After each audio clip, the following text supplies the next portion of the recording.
당신이 지금 어떤 모습이든 하나님 앞에서 진짜 회개가 무엇인지 직면하지 않는다면 영혼의 방향은 이미 기울어져 있다는 사실을 먼저 말씀드리고 싶습니다.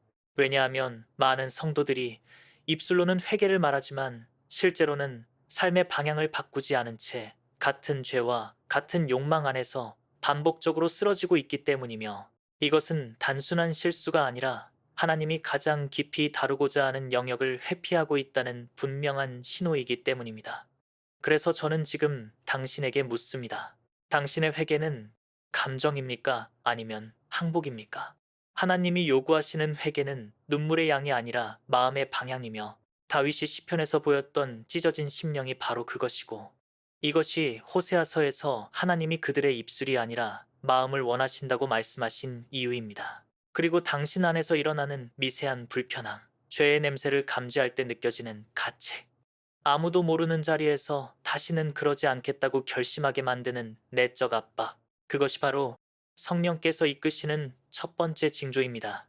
성령은 죄를 지적하실 때 결코 당신을 정죄하지 않으시며, 요한복음에서 예수님께서 말씀하셨던 대로 성령은 죄에 대하여, 의에 대하여, 심판에 대하여 깨닫게 하시는 분이기에, 당신이 느끼는 그 거룩한 불편함은 하나님이 당신을 버린 것이 아니라 붙잡고 계신다는 증거입니다.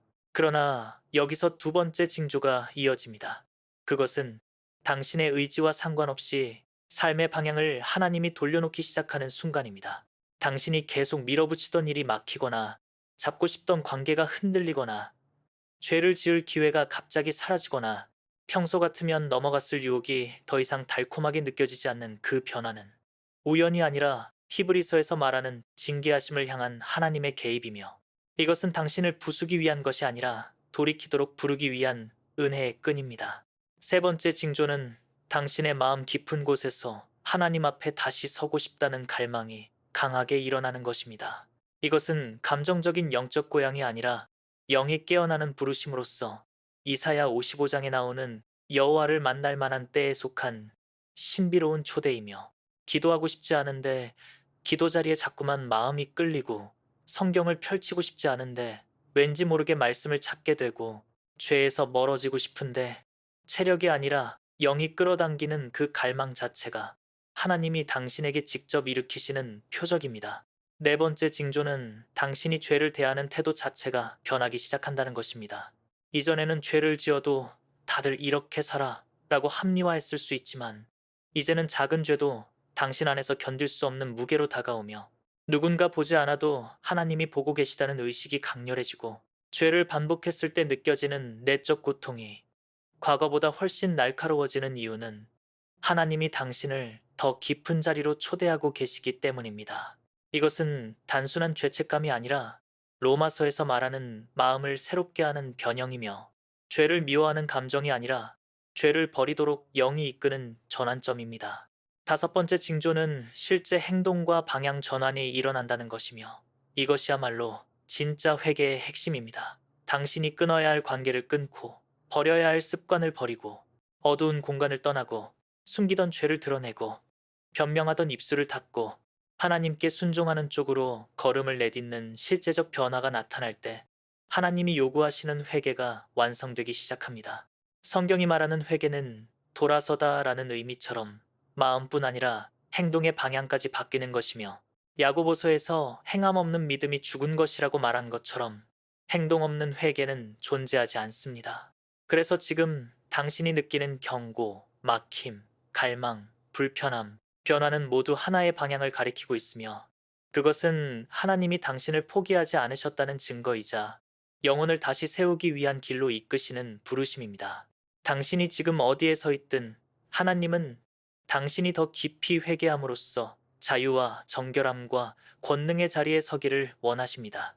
당신이 회개의 자리로 돌아오면서 가장 먼저 마주하게 되는 것은 단순히 죄가 정리되는 과정이 아니라 하나님과 당신 사이의 관계가 지금 어떤 상태에 있었는지 선명하게 드러나는 깊은 영적 현실이며, 이것이야말로 회개가 감정의 문제가 아니라 관계의 문제임을 가장 분명하게 보여주는 순간입니다. 왜냐하면 진짜 회개는 잘못했습니다라는 말로 끝나는 고백이 아니라 하나님을 잃고 싶지 않다는 마음의 방향 전환이기 때문이고, 그때 당신은 이전에는 느끼지 못했던 내적 거리감, 무뎌져 있던 영혼의 감각, 마음 깊은 곳에서 말없이 쌓여있던 공허함을 비로소 인식하게 되기 때문입니다. 그래서 지금 저는 당신에게 묻습니다. 당신이 죄에서 돌아설 때 중심에 있는 마음은 두려움입니까? 아니면 하나님을 다시 붙잡고 싶다는 갈망입니까? 이 차이는 회개의 결과를 완전히 다른 길로 이끌기 때문이며, 두려움에서 비롯된 회개는 잠시 멈추게 만들 뿐, 시간이 지나면 다시 과거로 되돌아가지만, 하나님을 향한 사랑에서 나온 회개는 관계를 새롭게 하고 영혼을 다시 살아나게 만들기 때문입니다. 그러므로 당신이 지금 느끼는 마음속 떨림과 방향 전환의 욕구가 하나님을 향한 그리움이라면, 이미 하나님과의 관계 깊은 곳에서 응답이 일어나고 있다는 분명한 증거입니다. 이어서 당신은 하나님이 얼마나 거룩하신 분인지를 새롭게 인식하기 시작하며, 이전에는 죄를 가볍게 넘기던 마음이 이제는 더 이상 그렇게 할 수 없게 되고, 작은 불순종도 마음을 아프게 하며, 십자가의 사랑이 단순한 위로가 아니라 당신을 다시 일으켜 세우는 실제적 무게로 밀려들기 시작합니다. 이것은 인간의 감정 변화가 아니라 하나님께서 당신의 영혼을 다시 깨우고 계신 터치이며, 당신의 마음이 하나님을 아프게 했다는 사실 앞에서 깊은 슬픔이 올라오는 것은 영혼이 다시 살아나기 시작했다는 가장 선명한 표지입니다. 그러면서 기도 또한 이전과 전혀 다른 깊이로 변화하기 시작하며, 하나님께 무엇을 얻고 싶은 마음보다 하나님과 가까이 있고 싶은 갈망이 더 앞서게 되고, 기도의 목적이 문제 해결이 아니라 하나님을 찾는 자리로 바뀌며, 기도에 나아가는 순간 당신의 영이 안정을 찾는 이유는 이미 하나님이 당신의 회개에 응답하고 계시기 때문입니다. 이어서 말씀 역시 달라지기 시작하며, 이전에는 눈으로만 읽고 지나가던 구절들이 마음의 중심을 찌르고, 오랫동안 익숙해 아무 감동 없었던 구절이 갑자기 영혼을 흔들며, 말씀의 문장 하나하나가 당신의 내면을 정결하게 만들고 방향을 바로잡는 힘으로 작용하며, 이것은 말씀이 다시 살아 움직이고 있다는 증거이고, 하나님이 당신을 향해 길을 열고 계시다는 표지입니다. 또한 삶의 작은 부분에서 은밀한 순종의 태도가 서서히 자리 잡기 시작하며, 사람의 시선을 의식하던 마음이 사라지고 아무도 보지 않는 자리에서의 정직과 거룩함이 더 중요해지며, 한 사람에게 보이기 위한 신앙이 아니라 하나님 한 분 앞에서 드러내놓고 살아가고 싶은 마음이 강해지는 이유는 하나님을 향한 중심이 회복되기 때문입니다. 그 과정에서 죄의 냄새를 더 빨리 감지하는 민감함이 깨어나며, 이전에는 무심코 지나가던 유혹의 분위기도 마음을 무겁게 만들고, 하나님이 기뻐하지 않는 말이나 시선, 태도에 즉각적인 내적 불편함이 찾아오며, 과거에는 아무렇지 않게 참여하던 대화조차 마음을 멀어지게 만들고, 당신은 그 순간 영혼의 감각이 되살아나고 있다는 사실을 분명히 알게 됩니다. 그리고 이 모든 과정을 지나며 하나님을 향한 새로운 담대함이 당신 안에서 솟아나기 시작하고, 더 이상 하나님 앞에서 숨지 않고 두려움 때문에 도망치지 않고 있는 그대로 나아갈 수 있는 마음의 힘이 생기며, 이것은 당신의 의지에서 나오는 담대함이 아니라 용서받은 자만이 누릴 수 있는 자유이며, 은혜의 자리에서 얻는 깊은 확신입니다. 그 확신은 나는 하나님께 다시 돌아갈 수 있다는 영혼의 선언이며, 회개가 끝났다는 신호가 아니라 회개를 통해 관계가 회복되고 있다는 가장 분명한 표지입니다.